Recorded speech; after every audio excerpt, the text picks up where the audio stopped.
Salamat sa pagkakataon na makapiling, makabalikan, maging bahagi ng mundo. Salamat, salamat, taus-pusong pasasalamat. Salamat, salamat, salamat sa RPN.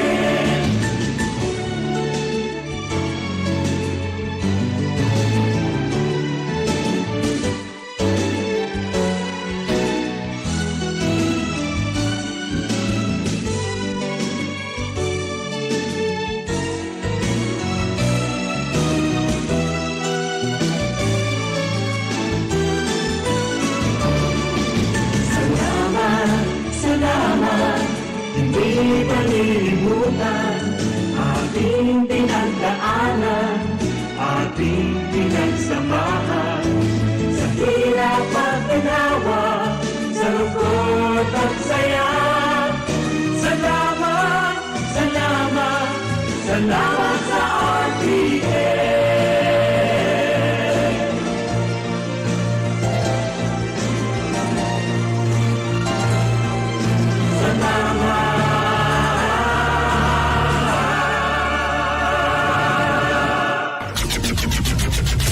RPN Provincial Stations: DZBS Baguio, DYKB Bacolod, DXXX Zamboanga, DXKO Cagayan de Oro, DXDX General Santos, DYKC Cebu, DZKI Iriga, DXKD Dipolo, DXKS Surigao, DXKP Pagadian, DXKT Davao, at DZRL Batak. RPN Provincial Stations. RPN Radio Philippines Network, Radyo Ronda, DZKI Iriga, member kapisanan ng mga broadcaster ng Pilipinas. Bicol Connection, mga follow-up kan mga issues na makonektar sa mga tao, asin ahensya kan gobyerno, relevanting informasyon sa likod kan mga bareta. Bicol Connection, mga reports kan RPN patrols, entrevista, asin serbisyo publiko, yan kabos ang tabayanan. Bicol Connection, kada Lunes hasta Biyernes, alas 9:30 hasta alas 11 ng pagkaaga. Kaibahan si Joey Habana Lin. Bicol Connection. Bicol Connection.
An oras na yan, atod sa Indo ni Mr. Julio Victor Marlo Sigera, President, Sigera Technological Colleges, Iriga City. Para sa edukasyon di kalidad, Sigera Technological Colleges. Saro sa mga kumonahelang kan mga senior citizen ngunyan, iyo ang katarata. Pagigwakan katarata, malabo ang paghiling mo, taigwang puting layer na nakatakop sa mata mo. Kaya lang, mahal magpa-opera ning katarata. An iBerry ang epektibong bulong sa katarata, asin iba pang kamatean sa panlalabo kan mga mata. An iBerry, igwang bilberry, asin ini gibo sa Amerika. Epektibo man ang iBerry sa glaucoma, pterygium, astigmatism, pamumula, pagluluha, gatol, asin makulog ang mata dahil sa sobrang paggamit kan cellphone asin computer. Ang iBerry mababakal sa Mercury Drug, St. Joseph, Watson's, asin sa indong suking butika. Mahalagang paalala, ang iBerry ay hindi gamot at hindi dapat gamiting panggamot sa anumang uri ng sakit. Aram daw nindo kung taano importante ang kidney sa satuyang lawas. Ini ang nagsasara kan mga ati asin toxin sa satuyang dugo. Kung maraot ang satuyang kidney asin dai magfunksyonin tama, posible magkahelang kita asin magkaigwanin man lain-lain na kailangan. Arog kan panluluya, kulang sa turog, difisil na pag-ihi, gatok na kasukasuan, pagkaribong asin difisil na paghangos. Tanganing makalikay sa helang sa kidney, ang solusyon dyan, iyoan Kidney Care. Ang Kidney Care, produktong gibo pa sa Amerika. Asin may sangkap na vitamins asin minerals na nagpapakusog kan sa tuyang kidney. Ang Kidney Care, katabang man sa padagos na sirkulasyon asin paglinig kan toxin sa lawas ta. Kutlita mahal na marhay ang magpa-dialysis asin magpa-opera sa kidney stones, kaya likayan ang kidney stones, UTI, dialysis asin kidney failure. That's why you really care. Always take care of your kidney with Kidney Care. Ang Kidney Care mababakal sa Mercury Drug, Watson's, South Star Drug, Rose Pharmacy asin mga nangingenot na drugstores nationwide. Ang Kidney Care hindi gamot at hindi dapat gamiting panggamot sa anumang uri ng sakit. Kamusta? 2 taon na pala, no? Pero alam mo, bilib ako sa mga nagawa natin. Patuloy na nagmask at nag-ingat. Inalagaan ang kalusugan pati ang minamahal. Nagpabakuna at booster kahit kabado para protektado. Nagkaisa kaya malayong narating. Nakabalik sa mga miss nating gawin. Kinaya dahil sa alaga sa isa't isa. Kaya anumang hamon, mas kakayanin pa. Tuloy ang ingat, tuloy ang angat.